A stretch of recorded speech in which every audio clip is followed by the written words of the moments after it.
السلام علیکم ورحمۃ اللہ۔ معزز خواتین و حضرات، پاکستان کے جو حالات جا رہے ہیں یا جو ہونے والے ہیں آپ ان سے بخوبی واقف ہیں، باقی بہتر اللہ کی ذات ہی جاننے والی ہے۔ لیکن آج کی اس چھوٹے سے ولاگ میں آپ کو ایسی انفارمیشن دینا چاہتا ہوں جو آپ کو زندگی بھر فائدہ دے، جو آپ کو پتہ چلے کہ پاکستان کیسے کیسے سروائیو کرتا رہا ہے اور اس وقت پاکستان کن حالات میں ہے۔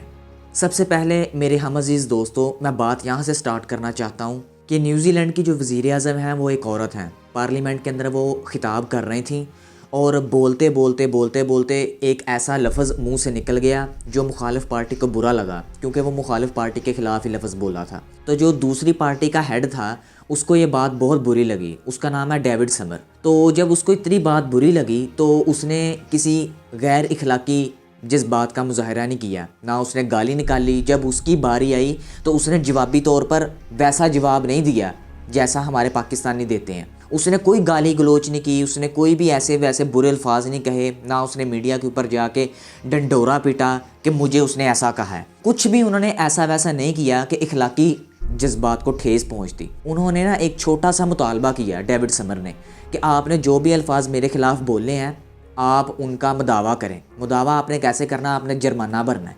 وہ کہتی میں تیار ہوں۔ حالانکہ انہوں نے سوری بھی کہا کہ میں آپ سے معذرت خواہ بھی ہوں، میں آپ کو یہ ترقی یافتہ قوم کی پہچان بتا رہا ہوں کہ وہ آپس میں لڑے نہیں، جھگڑے نہیں، ایک دوسرے کو گالی گلوچ نہیں دی، کچھ بھی ایسا ویسا نہیں کہا کہ جذبات کو ٹھیس پہنچتی۔ انہوں نے جب یہ کہا کہ آپ جی جرمانہ بھریں تو انہوں نے کہا کتنا جرمانہ؟ انہوں نے کہا میں جرمانہ ڈیسائیڈ نہیں کروں گا، عوام جرمانہ ڈیسائیڈ کرے گی۔ انہوں نے ایک کاپی لی، کاپی کے اوپر انہوں نے سائن کیے اور عوام کے اندر ہے نا بولی لگا دی۔ تو $63,000 کے اوپر ان کی بولی بند ہوئی۔ $63,000 ان کو جرمانہ بھرنا پڑا اپنے غلط الفاظ بولنے کی وجہ سے۔ اور انہوں نے کچھ بھی ایسا ویسا نہیں کہا کہ میں کیوں بھروں، تم کون ہوتے مجھے کہنے والے، میں ملک کی وزیر اعظم ہوں، تم مجھے ہوتے کون ہو کہنے والے۔ انہوں نے کچھ بھی ایسے ویسے الفاظ نہیں بولے۔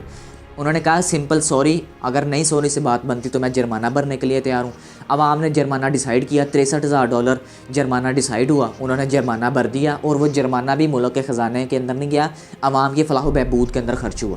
یہ میں ان لوگوں کی مثال دے رہا ہوں جن کو ہم جہنمی کہتے ہیں اور ہم جنت کے ٹھیکیدار بنے بیٹھے ہیں۔ ہمارے ہاں جو اخلاقیات کا جنازہ نکالا جاتا ہے وہ اخلاقیات کا جنازہ غیر مسلم بھی نہیں نکالتے، وہ اخلاقیات کا جنازہ وہ لوگ بھی نہیں نکالتے جنہوں نے اللہ کے نبی صلی اللہ علیہ وسلم کا کلمہ بھی نہیں پڑھا۔ ہمارے ہاں جو ریاست مدینہ کے دعوے دار ہیں وہ اپنی مخالف پارٹی کے اوپر ایسے شروع ہوتے ہیں، ایسے آگ بگولا ہوتے ہیں کہ لگتا ہی نہیں ہے کہ یہ مسلمان قوم ہے۔ اقتدار میں آنے کے بعد میں اپنی مخالف پارٹی کا ایسا خوفناک حال کروں گا کہ ساری دنیا دیکھے گی۔ میرے ہم عزیز دوستو، بات سمجھنے سے تعلق رکھتی ہے، میں کسی کے خلاف نہیں ہوں۔ یہ وہ لوگ ہیں جو مسلمان ہیں، خود کو ریاست مدینہ کے دعوے دار کہتے ہیں، خود کو یہ کہتے ہیں کہ ہم اس ملک کے اندر اسلام کا نظام لانا چاہتے ہیں، لیکن خود اسلام کے نظام کے اوپر عمل پیرا نہیں ہو سکتے۔ غیر مسلم نہ صرف خود اصولوں کے اوپر عمل کرتے ہیں بلکہ دوسرے ملکوں کے لوگوں کو بھی یہ تاکید کرتے ہیں، ان کو وارن کرتے ہیں کہ تم لوگ بھی ہمارے ملک کے اصولوں کو فالو کرو۔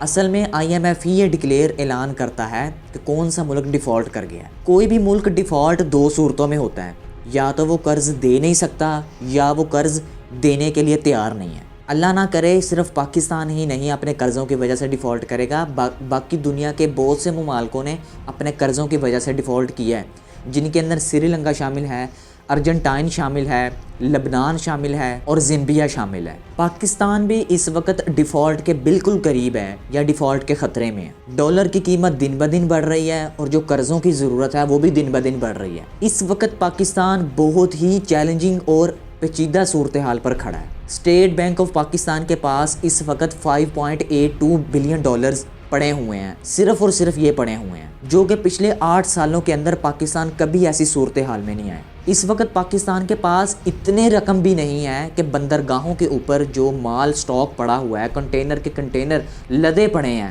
انہی کی قیمت ادا کر کے وہ کنٹینر پاکستان کے اندر لے آئے، کیونکہ اگر $5.82 بلین ان کو دے دیے تو پیچھے سے پاکستان کا کیا حال ہوگا آپ خود جان سکتے ہیں۔ ایک اندازے کے مطابق پاکستان نے آنے والے چند ماہ میں $33 بلین کی قسط ادا کرنی ہے اور اس وقت پاکستان میں $5.82 بلین پڑے ہوئے ہیں۔ معزز خواتین و حضرات، اگر یہی ریاست ایک اصول پر چلتی تو کبھی بھی پاکستان کا یہ حال نہ ہوتا۔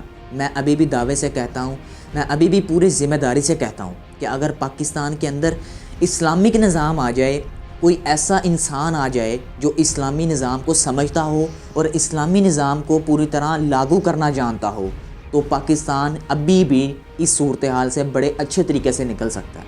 لیکن ہم لوگ قرضے بھی لیتے ہیں، اور جب قرضے واپس کرتے ہیں تو ڈبل قیمت کے ساتھ، مطلب پورے کا پورے سود کے ساتھ۔ اور آپ لوگ بخوبی جانتے ہیں کہ اس وقت پاکستان سود کے اوپر چل رہا ہے، بدقسمتی سے۔